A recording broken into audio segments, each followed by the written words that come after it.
At ADP, we work with more than 860,000 companies worldwide.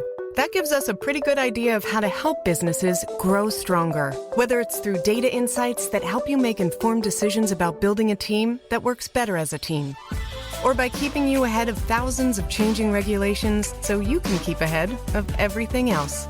Like building that better team. Grow stronger with ADP. HR talent, time, and payroll. The CBS Radio Mystery Theater presents...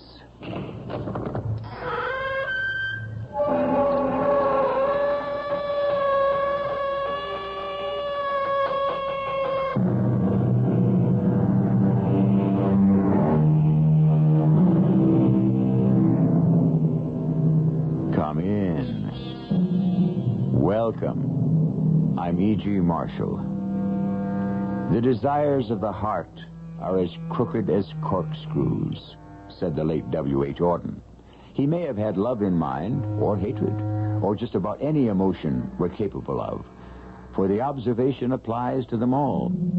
And considering how devious our desires can be, it would behoove us to be always on our guard, even with those closest to us.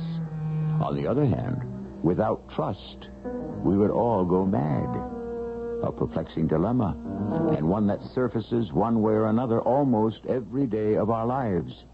Eleanor, what are you doing here? You know very well why I've come.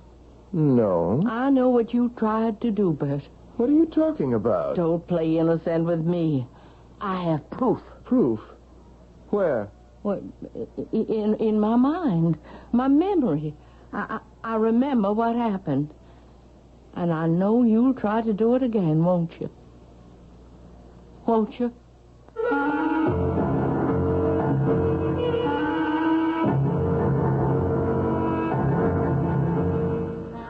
Our mystery drama, Complete Recovery, was written especially for the Mystery Theater by Percy Granger. It stars Mary Jane Higby. I'll be back shortly with Act One.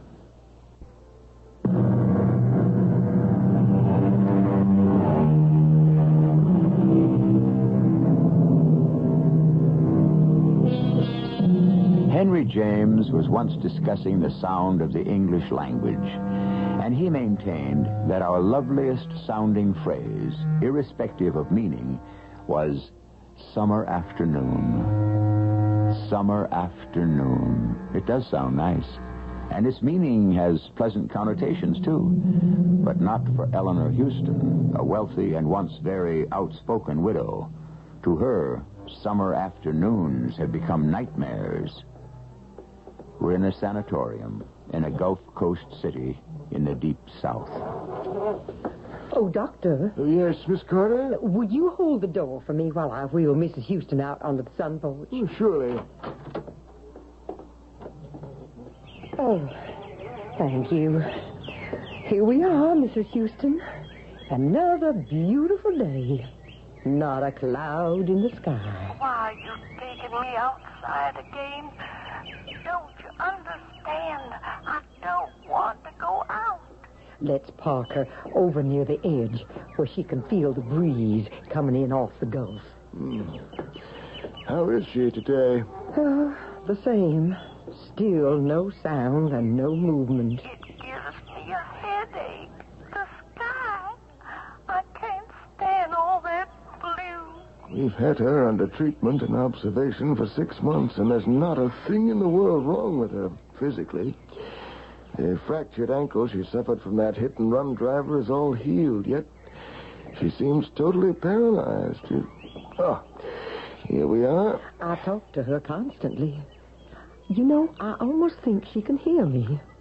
Sometimes she even looks as if she's going to respond, and then nothing. Of course I can hear you. Don't leave me here. Oh, my head is throbbing. The blue sky is making it hurt. I'd rather die than endure this. Oh, you're going away. Don't leave me here. If only there was some way to get through to her. I'm convinced she is using this paralysis as a defense. She's afraid of something. You can see it in her eyes. Something she doesn't want to face. You don't think it's just the trauma of the accident? No, it's got to be more than that. Otherwise, why wouldn't she want to recover? Doctor, look. Her hand. I think she moved it. Keep your voice down. Don't startle her. There. You see? Yeah, she's trying to wheel herself forward. No. She's rolling straight towards the fire escape. Stop her. Stop her, nurse. I can't. She's going over.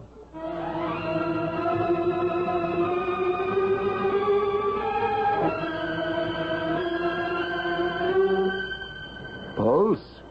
Normal. Blood pressure? Back up to normal. How's she breathing? Well, it's very regular.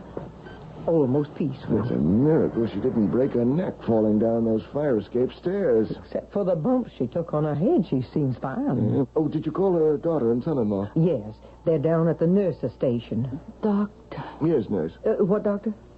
Doctor. Well, what do you want? I didn't say anything. Where am I? Doctor, it's Mrs. Houston. Is this a hospital? She's talking. Of course I'm talking. What am I doing in this bed? You don't remember, Mrs. Houston? Oh, of course I remember. I remember I was downtown shopping for a dress for the spring cotillion. And I remember my daughter Rita thought it was foolish for someone my age to still be going to dances. Is that the last thing you can recall? Now, stop this interrogation and tell me what happened. You were struck by a hit-and-run driver. Oh, really? How extraordinary. You've been here for 6 months, Mrs. Houston. 6 months?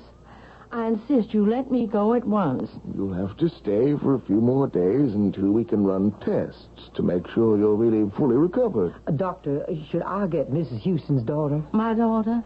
Is Rita here? Yes, she's outside with her husband. Oh, him. Why are they here? Why don't we get them for you? I'm sure they'll both be happy to see how much better you are. Doctor, why didn't you tell Mrs. Houston the whole story? And risk having her go back into shock? Well, she doesn't remember a thing from the time of her first accident. Evidently, the bump she took on her head this afternoon has knocked out all memory of the past 6 months, including whatever fear it was that was keeping her paralyzed. Dr. James. Oh, Mrs. Riley, there you are. Is Mama all right? We came as soon as you called. No broken bones? Oh, hello, Mr. Riley. No. In fact, something very interesting has happened. The paralysis is gone. You mean she can move? And talk. She seems completely recovered. Well, I don't understand how that's possible. Well, as you know, it's been my contention all along that Mrs. Houston was suffering from what psychiatrists call a conversion reaction. That is, she converted some mental trauma, probably connected with the car accident, into a physical symptom, the paralysis. Subconsciously, she preferred that to confronting the trauma. Bert, do you hear that? Mama's better. Isn't that wonderful? Doctor, can we go see her? Oh, of course.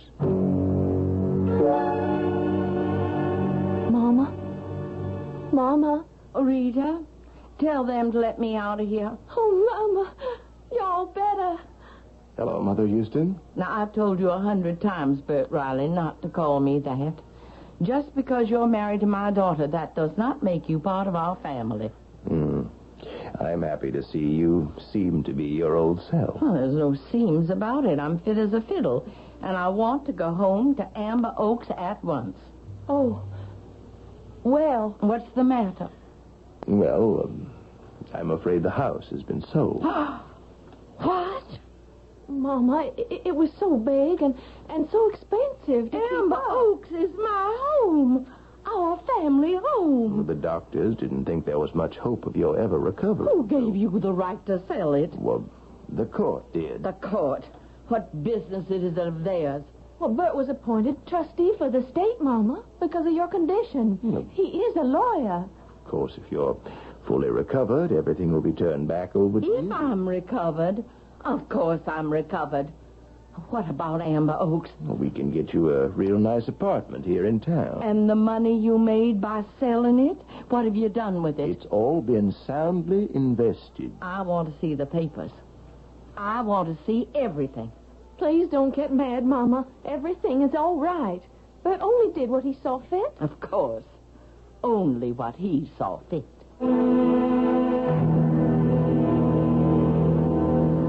Well, Mrs. Houston, the diagnostic tests were all negative. We can release you today. It's about time. There's one thing, though, I think we ought to discuss before you go. You mean that nonsense about my having been psychologically paralyzed? Mrs. Houston, it could be quite serious. Why? You just said my recovery was complete. Yes, but whatever caused your fear is still there.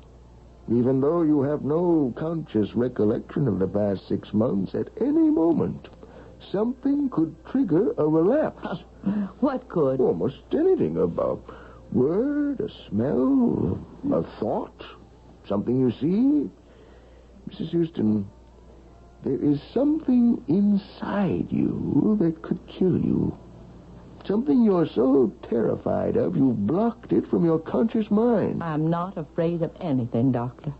I've never been afraid of anything in my life. And I certainly have never been terrified.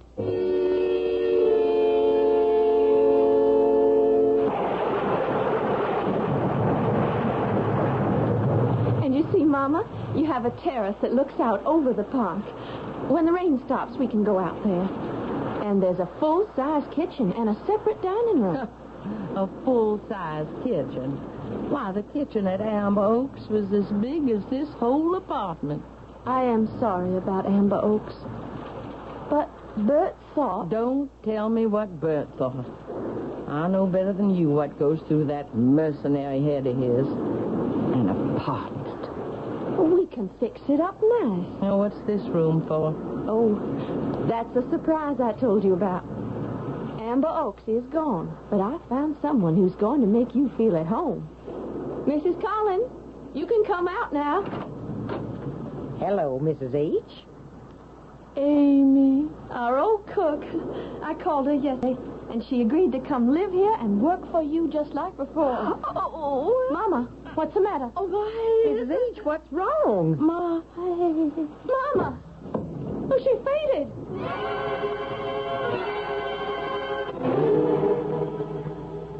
I don't know what happened, Dr. James.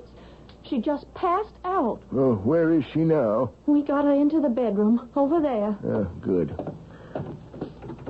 Now, you wait out here. Let me see her alone.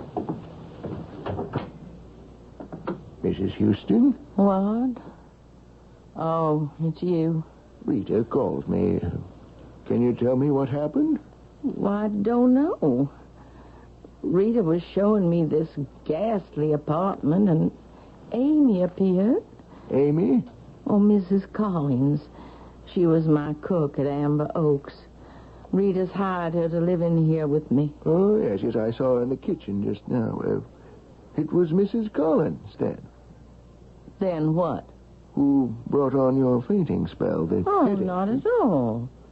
Her cooking is excellent. It's like a tomb in here with the curtains drawn. We ought to get some fresh air. Rain stopped. The sun is out. There. Now, Mrs. Houston, try to remember what was the last thing... What's the matter? Oh, the sky. Please pull the drapes. The sky? Blue. I can't stand blue. Please pull the drapes. Right here. Oh, that's better. Blue. Is that it, then? I don't know. Mrs. Collins was wearing a blue uniform. I didn't notice. Think, Mrs. Houston. No. Why didn't you want to recover? Why did you want to remain paralyzed? Oh, leave me Do you know alone. you deliberately tried to kill yourself? What? Your accident 2 days ago on the sun porch was no accident. Both the nurse and I saw you trip the brake. The sun porch. You tried to kill yourself, Mrs. Houston. Now, what is it you're afraid of? The sky. The color blue. No, it's not the color blue. That's only the association. What is the truth, Mrs. Houston? What are you terrified of? What don't you want to face? Nothing. Nothing terrifies me, Doctor. I'm not afraid of anything.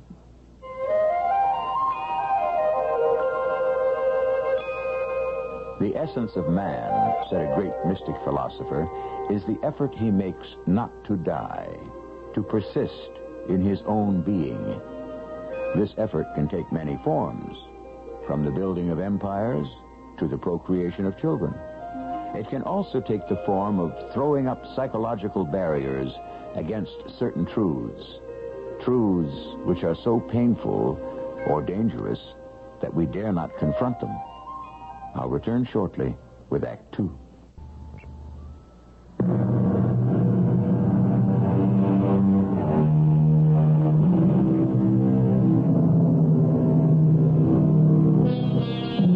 There's a lot written these days about how we can all be our own best friends. Would you say that Eleanor Houston is following this advice? She's evidently wrestling with some demon in her subconscious, and according to Dr. James, she was even prepared to kill herself in order to escape that demon. If he is correct, then it must be a terrible thing indeed that she knows and wants to forget. How's Mama, Doctor? Is she going to be okay? Well, for the time being, yes. But for how long, I can't say. She might just as well have a time bomb inside her, yet she refuses to admit it's there at all. Well, at least I found out what it was that caused her to faint. Blue. Blue what? Just blue. The color blue. Sky blue, to be exact. Like Mrs. Collins' uniform. Yeah. Why should a color upset Mama so? Oh, I imagine it's associated with her first accident in some way. Can you remember the day at all? Well, was the weather clear? No. I think it was overcast. The rains came up from the Gulf about 6. Mm-hmm. Though what about the dress she was wearing? It was a flower print, not blue. Yes, this is pointless. It could be any one of 1,000 different things. But we've got to find the exact association and why it terrifies her so we can take the steps to diffuse it. Otherwise, she could have a complete relapse, or worse, at any time. Is there anything I can do? For the time being, I suggest you get her a pair of sunglasses. She thinks sunglasses look cheap.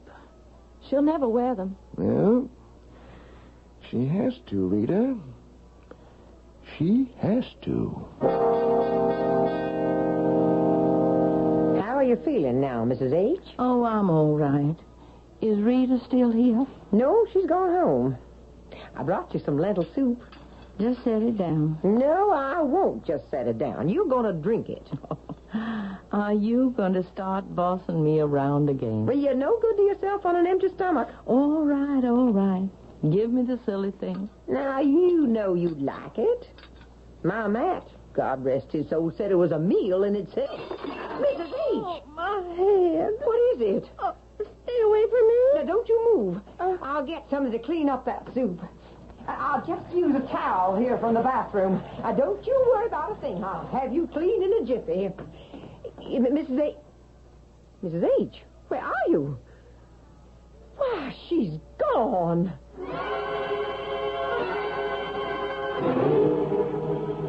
Dr. Jeffens. Mrs. Houston, what are you doing out of bed? I got to talk to you. Of course. I know what it is. The thing I've been trying to suppress. I know why I kept myself paralyzed. Why? Because I knew if I recovered that I would die. And die for good this time. I don't follow you. That accident when I was hit by that car, that was no accident at all. It was deliberate. Someone was trying to murder me. Mrs. Houston, how do you know that? Blue. Sky blue. That was the color of the car that struck me. I turned my head at the last moment. I sensed something was wrong, and I saw the car. But why do you think it was deliberate? Because of the license plate. The license plate? It was one of those, what do you call them? Those vanity plates. It wasn't the usual series of numbers, but a name. A man's name, Matt. Well, now, are you certain all this must have happened very quickly? Doctor, Mrs. Collins, our cook, she owns a sky blue sedan. Yes, Rita told me it was her favorite color. Her husband was one of our gardeners. He died 2 years ago.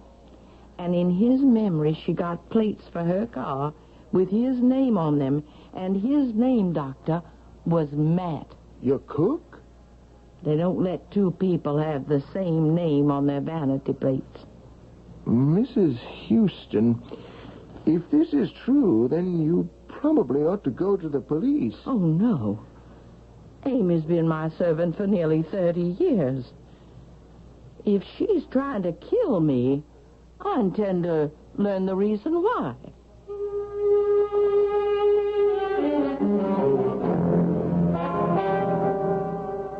Mrs. H., you're home.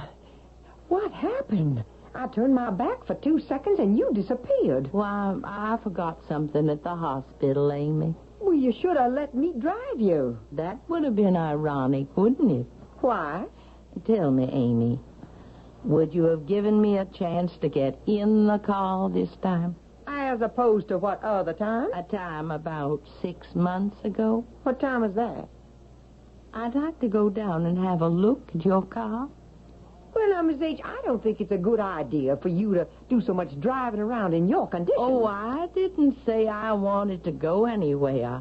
I want to go down and look at it. I want to stand right in front of it and stare at it so I can get over this fear and won't have to wear these sunglasses anymore. And then, Amy, we'll tend to other matters. There it is. Where? Right there in front of us. But that car's dark brown. That's not your sky blue sedan. I know. This is a new car. Oh, I see. You thought it best to get rid of the old one. I didn't get rid of it. It was stolen. Stolen? When? The same day as your accident. How convenient. I just finished reporting it to the police when we got the call saying you've been struck by that hit-and-run driver. You mean your car was stolen before I was hurt? Yeah? And you reported the theft to the police? They can verify that? Well, yes. They never did find the car. And I could never figure out how it got stolen in the first place. Why not? Well, it was parked in the garage at Amber Oaks. It would have been difficult for anyone to get onto the grounds and across that lawn into the garage without being seen. Unless they came from the house. Oh, yes, but that would have been even more. Who was at the house that day? Well, it's Ramsey, the chauffeur. He was downtown with you. Ollie, the gardener. Anyone else? No one. Except Mr. Riley. Bert? He came in just around noon. What was he doing there? Oh, I don't know. I gave up trying to be sociable with him a long time ago. That man has got no emotion. He came over in the middle of the day? No, he was nosing around in my kitchen. I don't know what he wanted. Maybe it was the keys to your car. Now, why would Mr. Riley want to steal my car? He's a lawyer. So it was him. Mrs. H., are you sure you're okay? You're acting mighty strange. Amy, get back upstairs and start cooking. What? Rita and Bert were kind enough to find me this place. I think I ought to have them over for a cozy little apartment warming and a nice long talk. Oh, Mama, this fish is delicious. Mrs. Collins hasn't lost her touch one bit. How about you, Bert? You finding any bones? No, ma'am. You hoping maybe I might? Oh, Mama. I don't hope any such thing, Mother Houston. Cease taking that presumptuous familiarity with me, sir. Well, Well, we can sure tell Mama's made her recovery, can't we? Is my estate back in my hands now? I've started the proceedings. How much did you make from the sale of Amber Oaks? I made nothing. The estate grossed close to $2 million. Where's the money now? I had to make certain investments for tax purposes. He invested in a new shopping center. They're planning to build at a very good location here in town, Mama. My beautiful Amber Oaks has gone to finance a shopping center. Well, it wasn't an easy decision, of course, but it was like pouring money down the drain to keep up such an enormous estate. My money. Well, yes, but... But yours someday, is that it? It was impractical. Impractical. Do you know what you are, Bert Riley? A Snopes. One of those low-life peasants William Faulkner used to write about, whose grasp goes no higher than his wallet. You are a barnacle on the keel of society. You've no culture, no refinement, no past. You know the price of everything and the value of nothing. Mama. And as for you, young lady, have you forgotten your heritage? You are descended from cavaliers, from the aristocracy. And you go and marry this social climb, an ambulance chaser who's got the ethics of a ferret. I don't have to stand for this. Oh, yes, you do, Bert Snopes Riley. And you'll have to go on standing for it as long as I'm alive, however much you might wish it otherwise. Mama, what are you saying? Oh, Bert knows what I'm saying, don't you, Bert?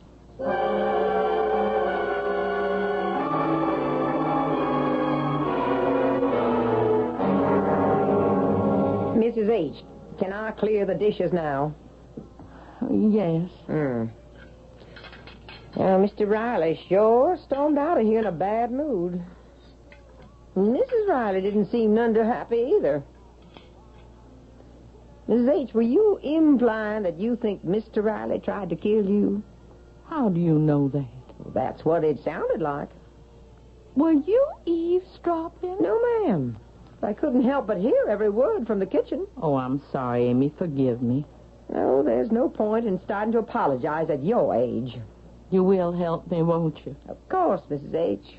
I always have. I mean, now, you're my only witness. You're the only other one who knows Bert tried to kill me. I know that. You said you saw him that day. Yes, but... He stole your car, don't you see? And tried to run me down with it. I saw the car, Amy. I saw the license plate with the word Matt on it. You think it was my car? I know it. We'll go down to the police right now and press the charges. Well, I don't know how in the world you're going to prove it. I've just got to find a way, that's all. Oh, I gave myself away tonight. He knows I know. It's only a matter of time before he makes another attempt. Well, I'm sure he won't do any such thing. Don't you believe me? He's after our money. That's why he married Rita. But you have no proof. Well, he tried to kill me once, and he's going to try again. I know he will. And how am I going to stop him?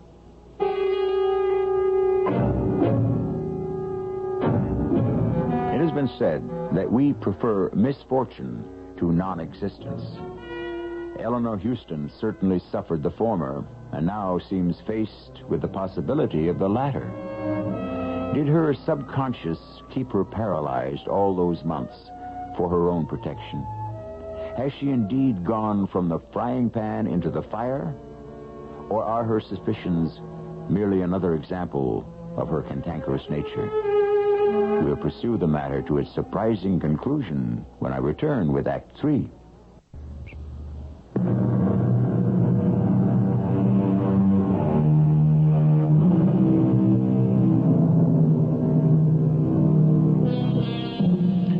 There are, said one expert on the subject, very few unique crimes. Most have been committed before and will be committed again. Certainly, the attempted murder of an older member of a family by a younger for the purpose of securing an early inheritance is no newcomer to the annals of wrongdoing. But the details of our present story make it somewhat unique. In the first place, we cannot be sure murder was even attempted. But assuming it was, the would-be murderer has not been arrested. In fact, he is not even suspected. And the victim has nothing to go on but a shard of memory and a bit of circumstantial evidence. I'm scared, Amy. For the first time in my life, I am scared. You want me to call Dr. James? Oh, what good will a doctor do me? No, I need proof. Some kind of proof that will put Bert Riley in jail. Mrs. H., everybody knows you don't like the man. Now, what's that supposed to mean? Well, I know you're upset by that sale of Amber Oaks, but that was an error in judgment, not a crime. It was no error. Well, I'm sure if he did anything illegal, your lawyers will discover it. Are you patronizing me? Now, I won't stand for that. Mrs. H., let me call the doctor. Out. Leave. I don't need you to live here hovering over me. I'm not an invalid, and I won't be treated like one. I'm descended from the heroes of the Confederacy, and I'm perfectly capable of fending for myself and protecting myself.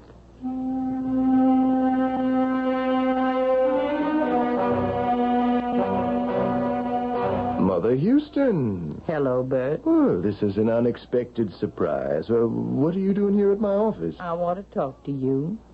A private talk. Just the two of us. Oh, certainly. And Sally, hold all my calls, will you? Now, we won't be disturbed. I want to talk to you about last night. Last night? You do remember you and Rita came to dinner, don't you? It was a very lovely evening. A very lovely evening. Why, I know there was a little unpleasantness, but that's to be expected in families. Bert, Hmm? I want to make a deal with you.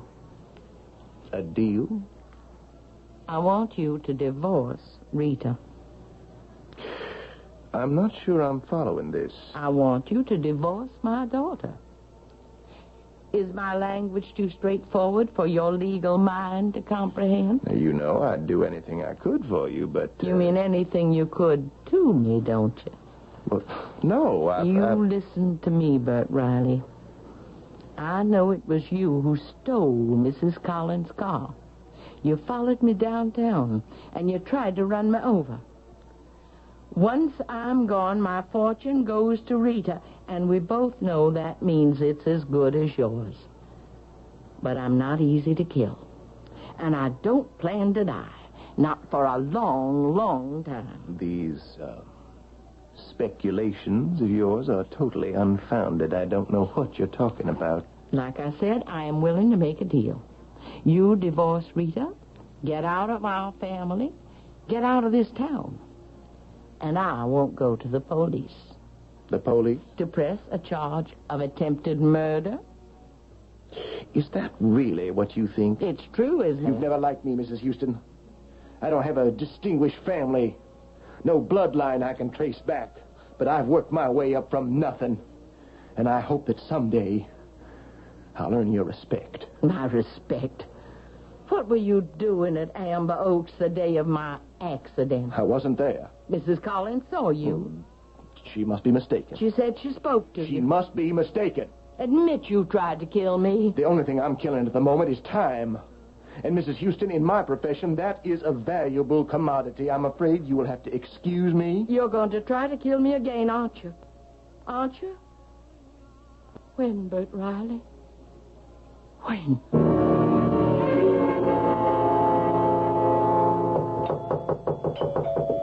Come in.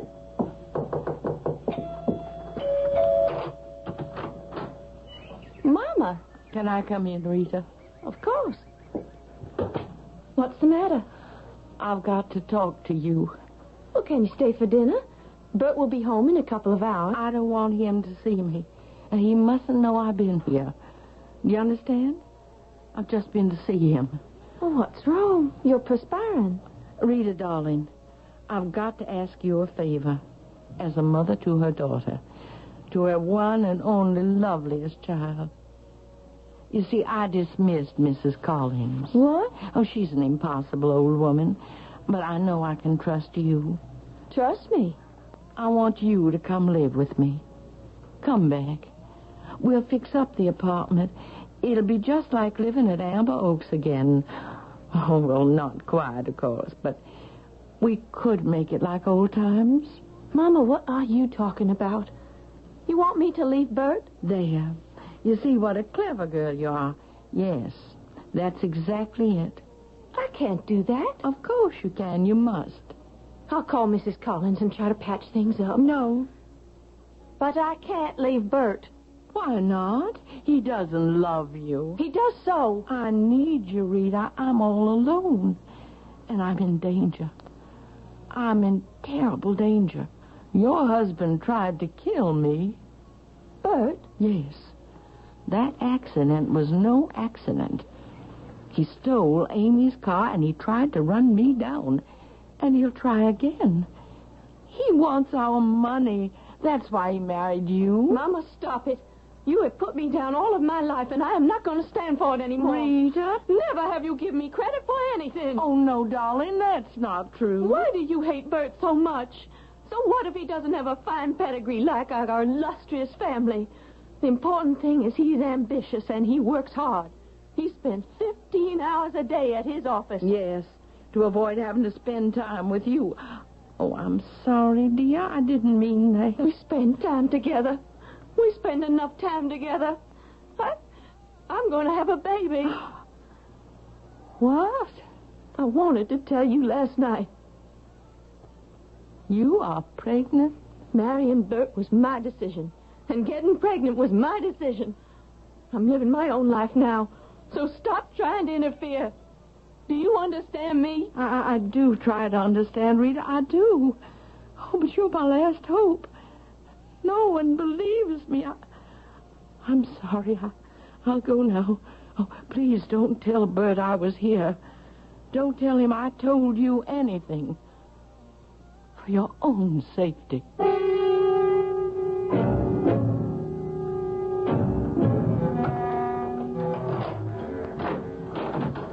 Mrs. Collins?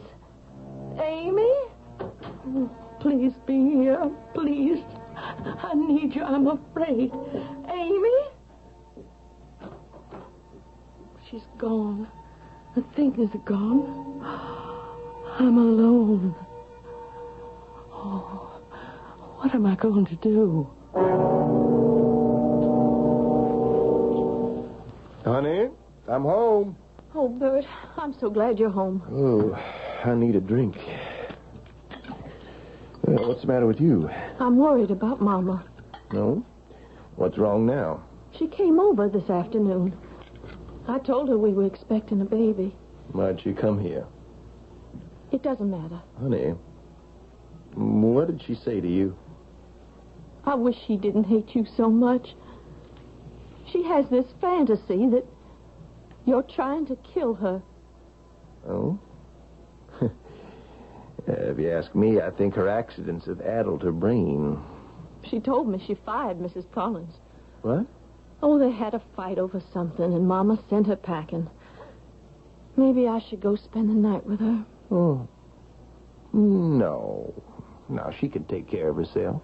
But she's all alone in that apartment. What if she has another accident?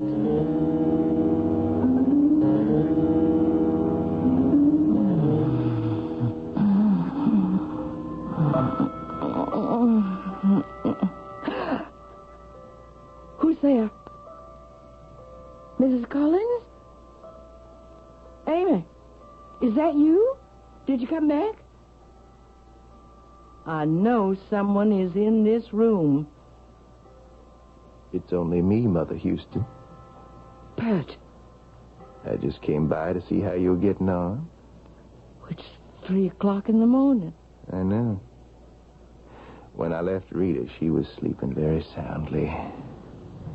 She didn't even stir. How did you get in here? I took the liberty of having an extra key made when we rented you the apartment. What do you want? Well, I thought we might talk about that deal you proposed this afternoon. No? It's as good a time as any. No, I don't want to talk about it now. Mother Houston, you asked me a question in my office. I feel I should give you an answer. What question? You asked me to admit I tried to kill you. Yes, Mother Houston, I did. Don't call me Mother Houston. It's all going to be academic anyway in a minute. What are you going to do? I'm going to succeed where I failed before. I know I could wait and let nature take its course, but that might take years. Mrs. Collins? She's not here. Of course she is. She's right in the next room. That's not what you told Rita. Rita told you I went to see her. Rita tells me everything. She trusts me. Now, why don't you lie back down? What are you going to do? Smother you with a pillow. Oh. It won't leave any marks. It won't raise any suspicions. No. You are so old. Why do you want to go on living? What's the point? You'd better wait, Bert Riley. I went to my lawyer's this afternoon. What for? When I came home after seeing you and Rita and realized I was completely alone, I did the one thing I could do. I went to my lawyer's and I made out a new will. You're not leaving your estate to Rita? Oh, no. Well, that won't work. We'll simply contest the will. You don't have to do that, Bert. I am leaving everything to you. Me? As soon as I die, you'll get the entire Houston estate, all quite legally. Of course, it's going to look very suspicious. Everyone knows I despised you. Questions are bound to be asked, aren't they? A great many questions. Nothing can be proven. Maybe. Maybe not. Oh, that's very clever. All right, then. I will have to let nature take its course. But I'll get it eventually, won't I? Because you don't dare change that will back. Well, good night, Mother Houston. No. No, I don't dare change it back. What? Don't worry, Mrs. H. He's gone. Amy? Oh, Amy, what are you doing here? Oh, you know I couldn't leave you. Did you just come back? Oh, no. I came back several hours ago. I was going to greet you in the morning with a nice breakfast. So you were in your room? Yes. And it's a shame they don't make buildings the way they used to. I didn't mean to eavesdrop, but I am afraid I heard every word Mr. Riley said. Well, what are you standing there for like a dumbstruck schoolgirl? Call the police. I already have.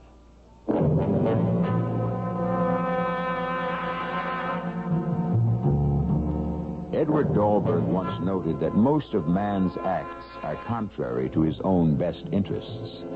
He spoils his own good fortune because he cannot wait for it. Had Bert Riley been content to wait, he could be a rich man today, instead of behind bars. But we are what we are, and all too often we find love is at war with personality. I'll return with a final word in a moment.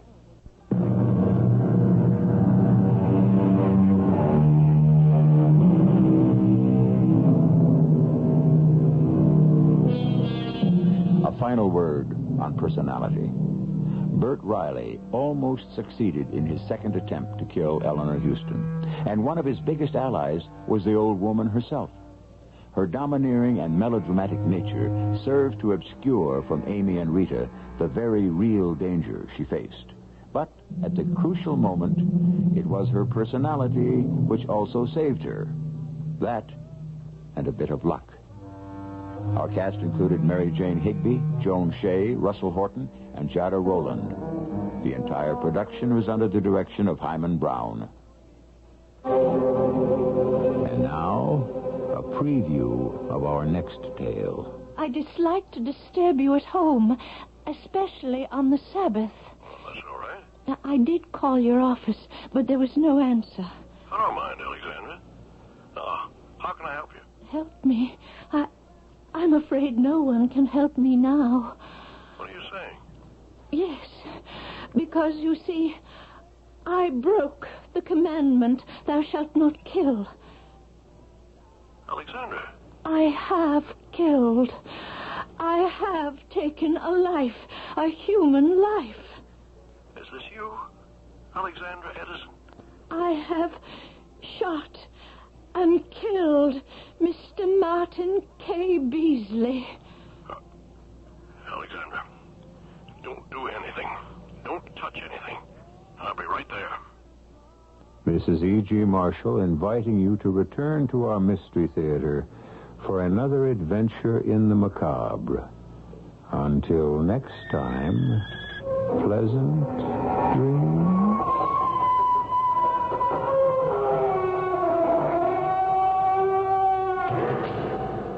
At ADP, we understand the importance of building the right team and offer the data insights to help. Just as importantly, our AI technology helps you pay the team accurately.